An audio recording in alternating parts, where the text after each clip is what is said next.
Free bus ఉన్నా metro full ఆట.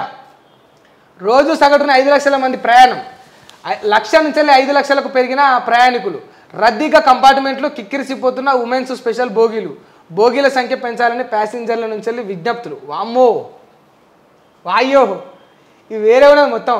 ఎప్పటిదో ఇది కరోనా టైంలో ఫోటో తీసుకున్నాడు వేసిండు.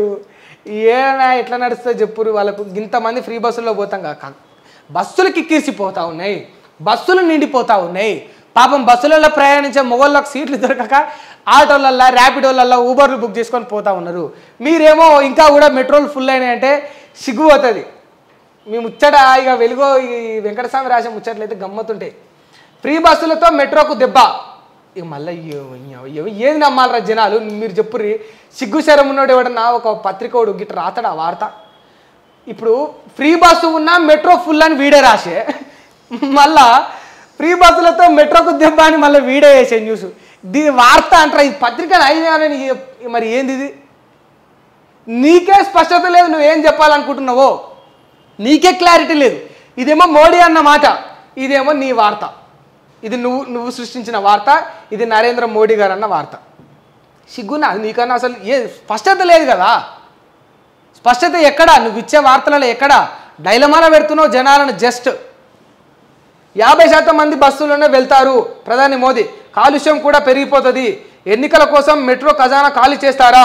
ఇట్లయితే మెట్రో దేశంలో ఎలా ముందుకెళ్తాయని కామెంట్స్. నిజంగా ఈ మెట్రోపాలిటీ సిటీ వల్ల, మెట్రోలు ఉండడం వల్ల సాఫ్ట్వేర్ ఉద్యోగాలు ఇప్పుడు జనాలకు అదొకటి అలవాటు అయిపోయింది అబ్బా పాపం ఆ రోగం. ఎందుకంటే పాషో పోవడానికి ఇష్టపడతారు. ఇప్పుడు 25,000 15,000 జాబ్ చేసే సాఫ్ట్వేర్లు కూడా నేను సాఫ్ట్వేర్ ఉద్యోగిని ఫీల్ అయిపోయి పాపం మధ్యతరగతులు కదా ఎట్లా ఉంటుందంటే తగ్గి ఉండడానికి ఎప్పుడు కూడా రెడీగా ఉండరు. ఆ ఎదుర్కొంటూ ఉంటారు. అట్లీస్ట్ వ్యవస్థలో కొంచెం హుందాగా ఉండాలని చెప్పేసి మెట్రోలు ఎక్కిపోతారు. ఇట్లా సాఫ్ట్వేర్ వాళ్ళందరూ కూడా మెట్రోలు వినియోగించుకోవడం వల్ల రావాల్సిన పెట్టుబడులు కానీ, విదేశాల నుంచి వచ్చే కంపెనీలు కానీ, ఆ పెట్టుబడిదారులు కానీ ఇక్కడ మెట్రో ఉందా లేదా, మరి ఇన్ టైంలో రాగలుగుతారా లేదా, వచ్చి వర్క్ చేయగలుగుతారా లేదా, అవన్నీ క్యాలిక్యులేట్ చేసుకొని సాఫ్ట్వేర్ కంపెనీలు అన్నీ కూడా ఏర్పాటు చేస్తారు. ఇవాళ మెట్రో పైన దెబ్బ పడడం వల్ల పెట్టుబడులు రావు. మళ్ళీ ఏమవుతుందంటే ఇక మరో ఆంధ్రప్రదేశ్ అవుతుంది. తెలంగాణ పరిస్థితి కూడా మరో ఆంధ్రప్రదేశ్ అవుతుంది. మీరు ఫ్లైట్లలో ఫ్రీగా తిరుగుతారు, మహిళలకు ఫ్రీ బస్సు వద్దా, ప్రధాని మోదీ కామెంట్లకు కేజ్రీవాల్. ఇప్పుడు ఫ్లైట్లలో ఫ్రీగా తిరిగిన వాళ్ళు మేమేమంటున్నామంటే మహిళలకు ఫ్రీ బస్సు పెట్టకుర్రి, కానీ మీరు కూడా ఫ్లైట్లలో ఫ్రీగా తిరగద్దు. మీరు అన్నది పాయింటే.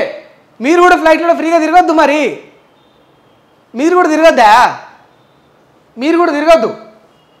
ఇప్పుడు మహిళలకు ఫ్రీ బస్సు పెట్టి ఆ ఇబ్బందులు మళ్ళీ మా మీదనే లాగాలి. మీరు మాకే ఇబ్బంది పెట్టాలి. మాకు కావాల్సింది ఫ్రీ బస్సు కాదు కేజ్రీవాల్ గారు. మాకు కావాల్సింది ఫ్రీగా విద్య కావాలి, మాకు కావాల్సింది ఫ్రీగా వైద్యం కావాలి.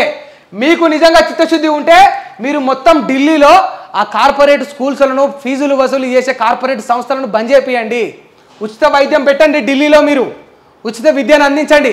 నరేంద్ర మోడీకైనా, రేవంత్ రెడ్డికైనా, కేజ్రీవాల్కైనా, కేసీఆర్కైనా, ఇక మన్ను మసాలంగాలు ఇంకెవరు ఉన్నా కూడా వాళ్ళందరికీ మేము చెప్పేదంటే మా యొక్క భారతదేశ ప్రజలకు, ఈ భారత యువతకు, భారత భవిష్యత్తుకు అందరికీ కావాల్సింది ఏంటంటే ఫ్రీ వైద్యం కావాలి, ఫ్రీ విద్య కావాలి. మాకు విద్య వల్ల జ్ఞానం పెరుగుతుంది, మాకు వైద్యం వల్ల మంచి ఆరోగ్యం ఉంటుంది. ఈ రెండు మాకు అందినప్పుడు నువ్వు ఫ్రీ బస్సు పెట్టకపోతే నేను ఆరోగ్యంగా ఉంటే నడిచి కూడా పోగలుగుతా.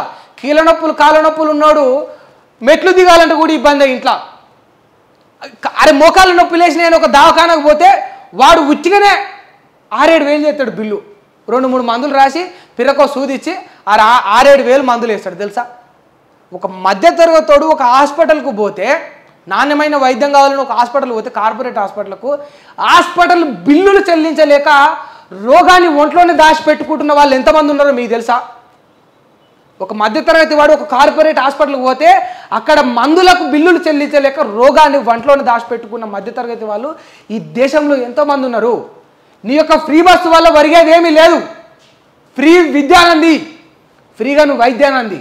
కార్పొరేట్ సంస్థలను బంద్ చేపి.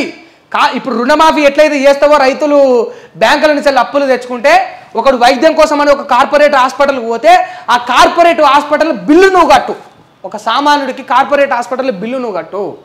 ఒక పేద విద్యార్థికి కార్పొరేటు కళాశాలలో, కార్పొరేట్ పాఠశాలలో ఆ యొక్క చదువుకునే బిల్లును నువ్వు కట్టు. అప్పుడు నువ్వు మొగోడు అని ఒప్పుకుంటాం. అప్పుడు నువ్వు సరైన అసలైన సిసలైన రాజకీయ నాయకుడు అని ఒప్పుకుంటాం. ఒక రాజకీయ నాయకుడికి ఉండాల్సిన లక్షణం ఏంటిది? లక్ష్యం ఏంటిది? జనాలకు ఏదైతే అవసరం ఉంటుందో అది ఉచితంగా అందించాలి. అవసరం లేని అందించి వ్యత్యాసాలు చూపించి చిచ్చులు పెట్టడమా ప్రభుత్వం యొక్క పాలన? అది కాదు కదా. వీళ్ళ ముచ్చట గమ్మతుంటుంది.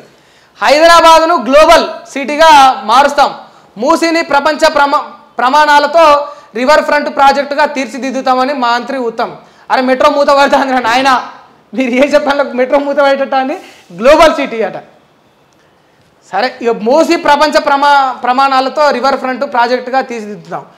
కేసీఆర్ చేయలేకపోయిండు, ఈ పని మాత్రం మీరు చేస్తే మీకు నిజంగా తెలంగాణ ప్రజలందరూ కూడా సలాం కొడతారు, శబాష్ అంటారు. మూసీ ప్రక్షాళన చేయండి, నిజంగా దాన్ని శుద్ధి చేసి నిజంగా మీరు రివర్ ఫ్రంట్గా తీర్చిదిద్దితే మాత్రం కాంగ్రెస్ గవర్నమెంట్ తోపు ఈ విషయంలో. మిగతా విషయాల కాడ మళ్ళీ తెలుసుకుందాం. ఇక మెట్రో కాడ ఉచిత బస్ కాడ మళ్ళీ దిగుదాం చర్చకు. కానీ జనాలకు ఇటువంటివి కావాలి, ఈ యొక్క తెలంగాణ ప్రజలకు తెలంగాణకు ఇటువంటివి పూర్తి చేయాలి మీరు నిజంగా.